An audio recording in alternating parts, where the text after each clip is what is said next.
أعوذ بالله من الشيطان الرجيم. بسم الله الرحمن الرحيم. يا أيها المزمل قم الليل إلا قليلا نصفه أو انقص منه قليلا أو زد عليه ورتل القرآن ترتيلا إنا سنلقي عليك قولا ثقيلا إن ناشئة الليل هي أشد وطئا وأقوم قيلا إن لك في النهار سبحا طويلا واذكر اسم ربك وتبتل إليه تبتيلا رب المشرق والمغرب لا إله إلا هو فاتخذه وكيلا واصبر على ما يقولون واهجرهم هجرا جميلا وذرني والمكذبين أولي النعمة ومهلهم قليلا إن لدينا أنكالا وجحيما وطعاما ذا غصة وعذابا أليما يوم ترجف الأرض والجبال وكانت الجبال كثيبا مهيلا إنا أرسلنا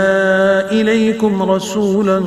شاهدا عليكم كما أرسلنا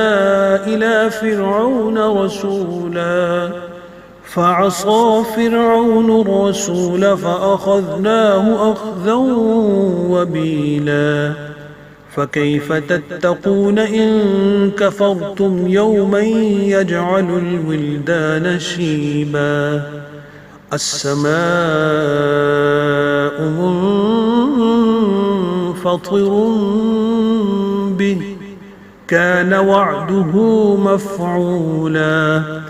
إن هذه تذكرة فمن شاء اتخذ إلى ربه سبيلا إن ربك يعلم أنك تقوم أدنى من ثلثي الليل ونصفه وثلثه وطائفة من الذين معك والله يقدر الليل والنهار علم أن لن تحصوه فتاب عليكم فاقرؤوا ما تيسر من القرآن علم أن سيكون منكم مرضى وآخرون يضربون في الأرض يبتغون من فضل الله وآخرون يقاتلون في سبيل الله فاقرؤوا ما تيسر منه وأقيموا الصلاة وآتوا الزكاة وأقرضوا الله قرضا حسنا وما تقدموا لأنفسكم من خير تجدوه عند الله هو خيرا وأعظم أجرا واستغفروا الله إن الله غفور رحيم.